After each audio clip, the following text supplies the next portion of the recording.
The first thing I would say about debating anybody is you have to know if they're operating in good faith. And 1 second while I just work on my setup a little bit better.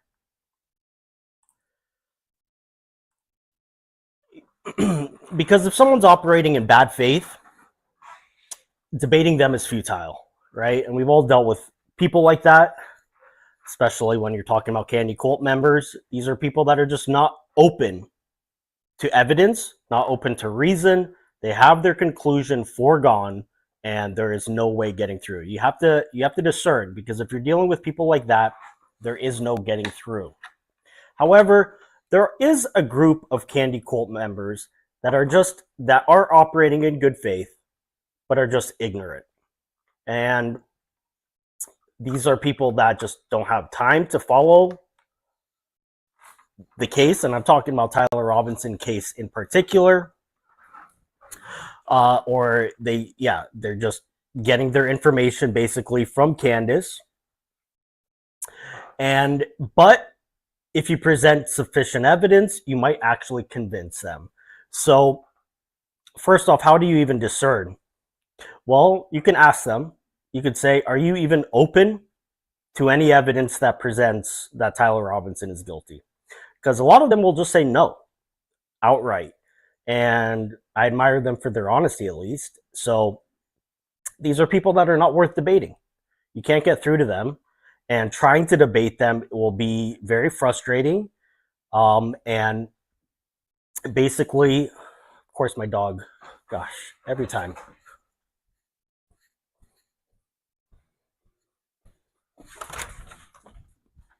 You're done?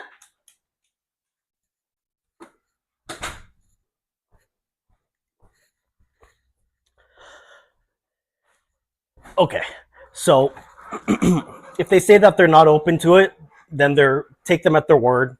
They're not worth it. You're just going to be frustrated. You're going to keep adding more evidence. It's just not going to move the needle. So that's the first step. Ask them, are they even open to it? If they say yes, then ask them, okay, well, what sort of evidence do you need? Because I think that there's a lot of evidence against Tyler Robinson in this case. Usually they'll come back and say, well, I'm questioning, the evidence. They'll bring up specific issues with the evidence. And so the next step is you really have to be familiar with the case. And you have to be prepared for the points that are most likely to be brought up. So I've debated a few of these people. I've joined them on X Spaces, and they all kind of are an echo chamber for the same points. To me, the main point I always bring up is the text messages. He confesses to it, Tyler Robinson, multiple ways, multiple times over, many hours of text messages. And so to me, people don't do that when they're innocent, right? They'll say, well, how do we know that these text messages are actually from him? And you should say, well, we got it from two different sources. We got it from the recipient, who they took photos of the text messages, and we can actually see that. And then we got it from the extraction data of Tyler Robinson's cell phone, and they correspond with each other as we would expect. Well, then they'll say, isn't it possible that, a advanced agency with advanced technology could have hacked the phone and sent text messages from it? And, my response to that is, yeah, anything is possible. You have to provide me with some evidence. Okay? We're presenting evidence. Now you present some evidence to counter it. You have no evidence to counter it. We can substantiate our evidence. It's not that only the text messages. We also have his DNA on a rifle. So then they'll say, oh, okay, but the 30-06 would always leave an exit wound. And you ask them, well, how do you know that?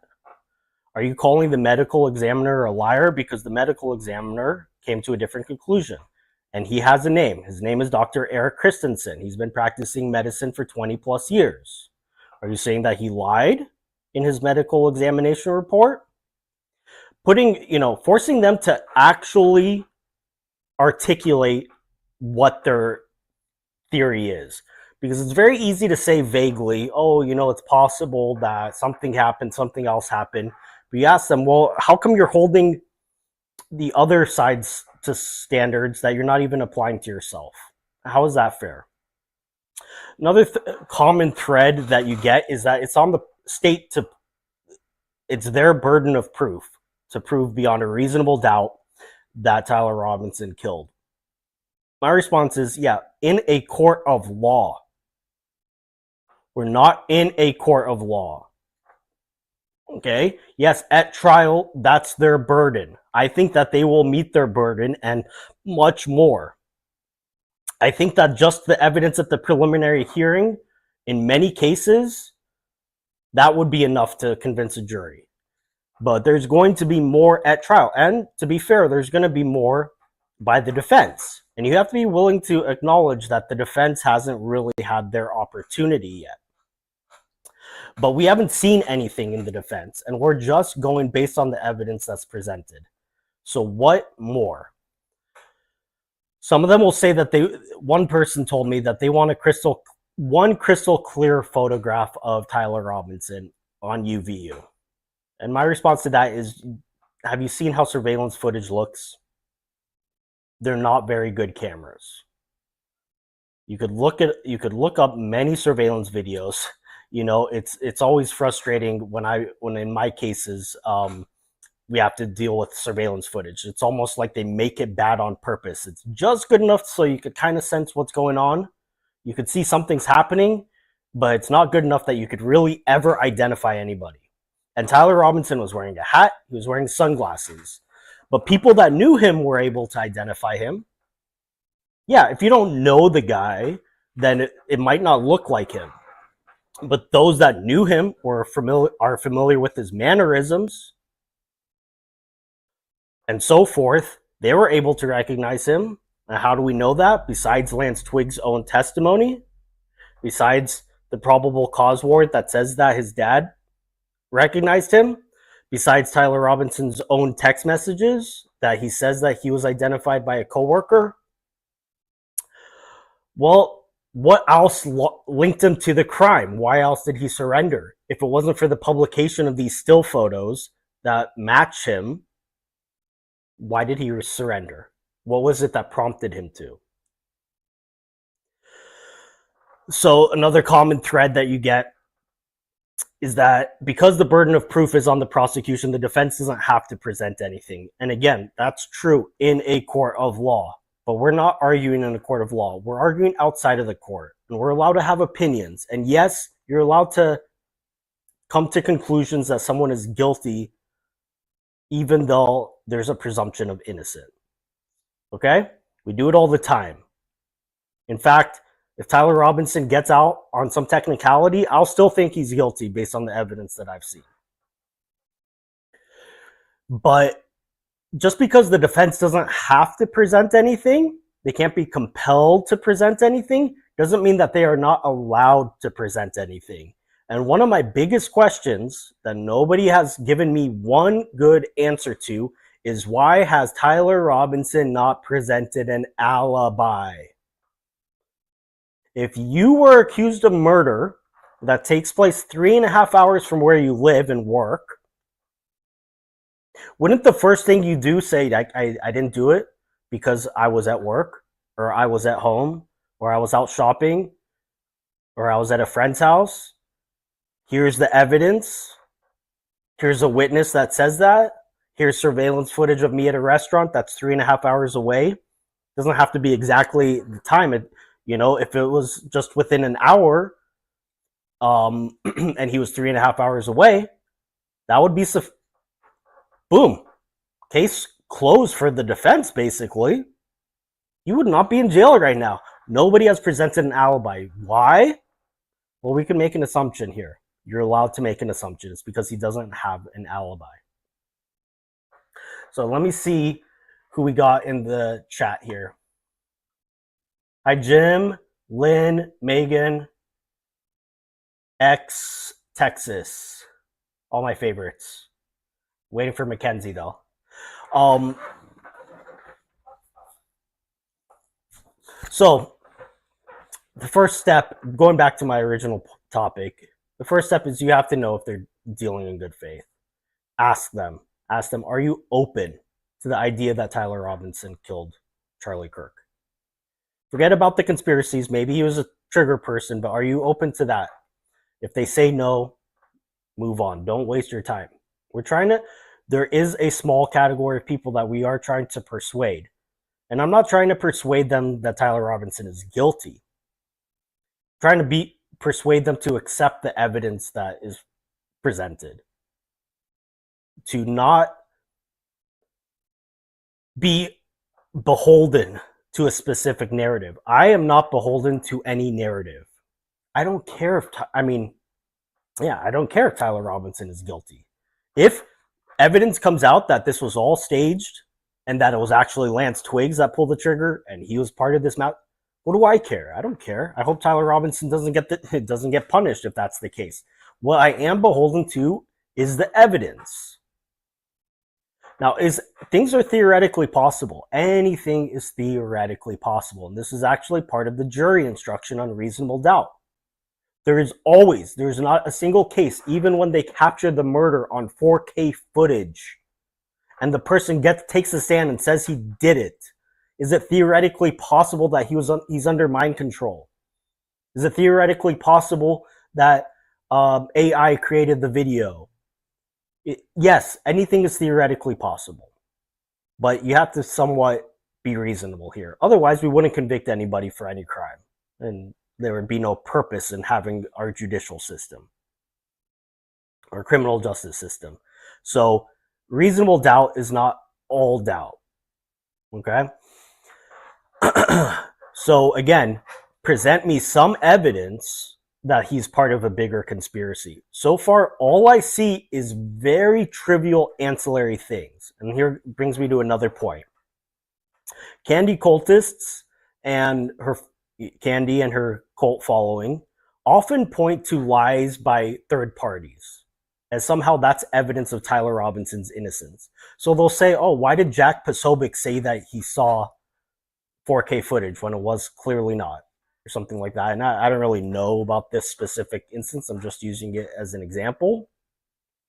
My response is, who cares? Who cares?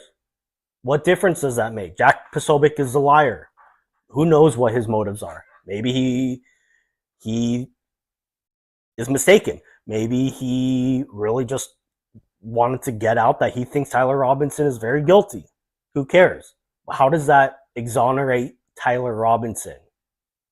If I come out and I say something, oh, you know that Tyler Robinson actually killed 5 other people before and he was convicted. That's a lie. Okay? And are you going to point to that, the fact that I'm lying, and then say, oh, therefore Tyler Robinson is innocent? That doesn't follow. So this is a common tactic. They point to lies or inconsistencies by people. Oftentimes, I find them easily explained, but they'll point to, the medical, the EMT responders, they didn't react the right way. This came up in a topic on X where they were pointing out all these errors by EMT responders to Charlie Kirk, and I said, okay, fine. Maybe Erica has some malpractice claims against these EMT responders. What does that have to do with Tyler Robinson taking the shot? How does that in any way implicate anybody else with taking the shot? People commit malpractice all the time. That doesn't mean that someone didn't take the shot. You'll often see a person that is shot and dying, and then the doctor messes up in trying to save their life. Does that mean that the original murderer didn't try to kill the person or isn't responsible for killing the person just because there was an intervening negligent claim? No. So again, you have to discern who you're dealing with. Anyone have any questions for me? And this came up actually because Candace Owens points to the lie. I think did a recent podcast, and maybe I'll check it out. But she did a recent podcast that the number one lies about this case. And they removed the SD cards and didn't handle it properly. So what? People do negligent things all the time. That doesn't change the evidence against Tyler Robinson. The fact is he admitted to it on text messages and Discord chats. And he surrendered himself. And according to Lance Twiggs, he admitted to it in person. And we found his DNA. And we have surveillance footage of him at the campus, even though he's not a student there and lives 3.5 hours away. And we have Google search routes from his phone around the campus. And we have his car on surveillance footage at campus. And we have his car on surveillance footage nearby campus as he's texting about finding the rifle. And we have his DNA on the screwdriver that was recovered from the roof. I mean, Gil, does Erica have a clear slander case? I think so. I think she has a clear slander and libel case. I think that, I'm sorry, you guys, I'm going to turn on some air conditioning because it is hot as F for right here. Yes, she does. She does. Certainly. There's clear malice. There's multiple times she's doubled down on her saying that Erica Kirk killed her husband or is part of the conspiracy to kill her husband. She has accused her of Romanian child sex trafficking. She's accused her of just god awful shit. 100% she has a case. She would win it too. Yeah. So that one I feel confident about. Lynn, many support groups and relationship use don't jade as a rule of thumb to avoid giving manipulative. Megan, I'm kind of curious what you're referring to. Don't jade. Slander is spoken, libel is written. So they're both different types of defamation, but they're the same thing. I mean, they're not the same. Libel is written, slander is spoken defamation. So my point is that Erica has both. Many times over. I'm curious about this don't jade. Hi, Velvet.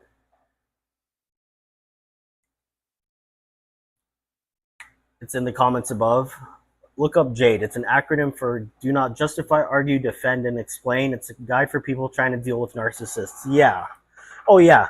And I made a video a while back about why TPUSA should not even meet with Candace Owens. I think that was like probably close to a year ago. Well, couldn't be a year ago because it was definitely subsequent to the murder. But anyways, it was TPUSA, remember at first was giving a lot of grace to Candace.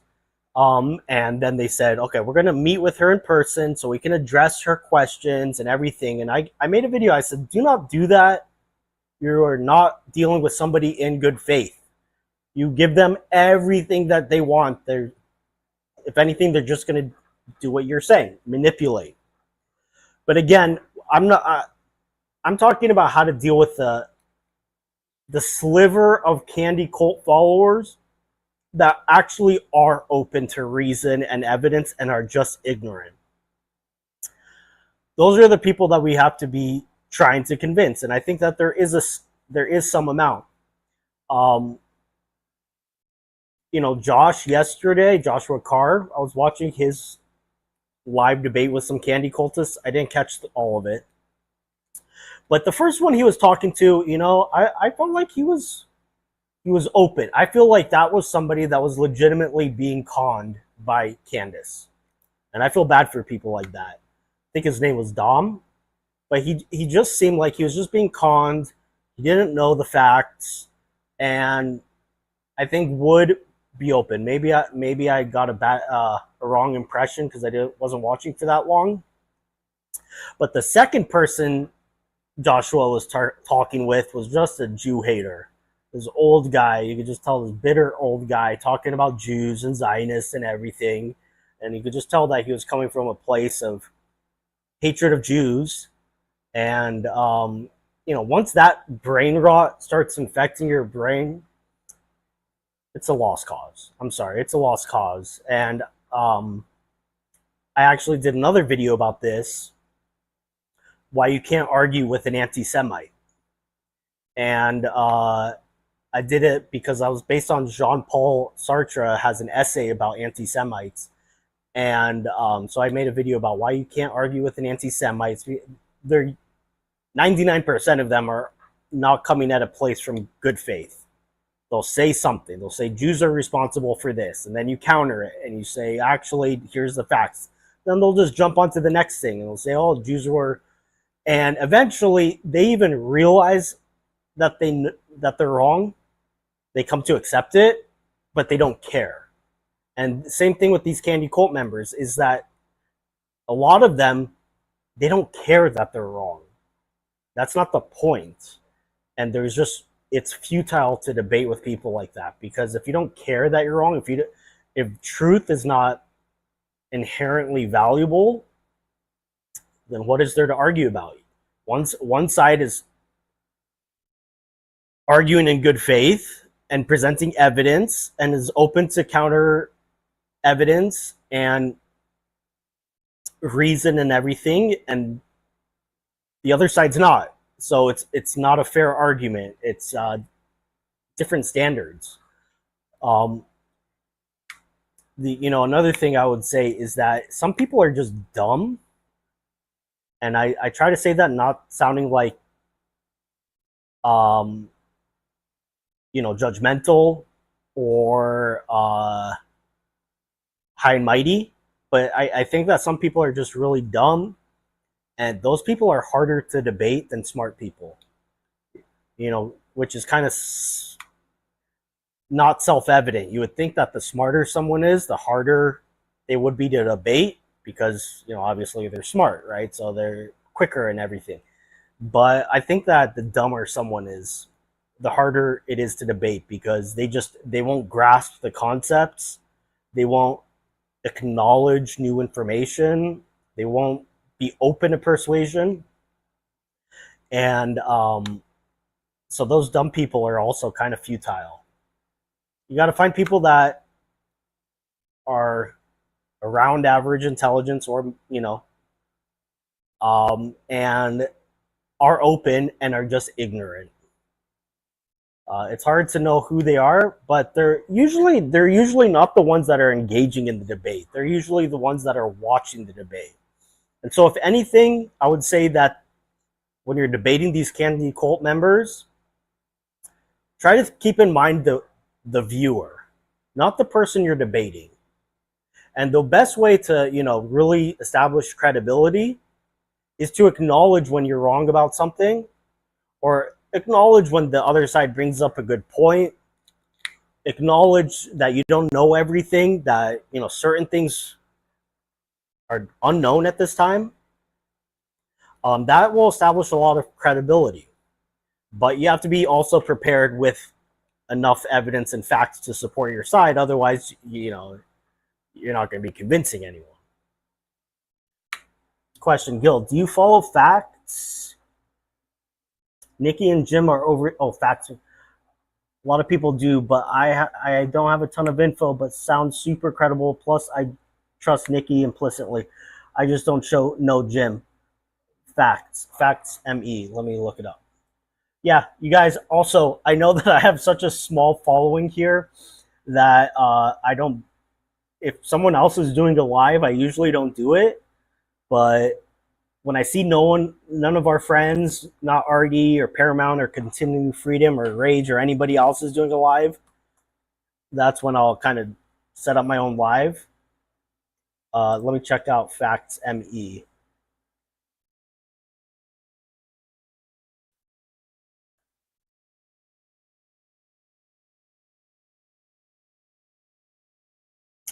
So let me check out. He's doing a live right now.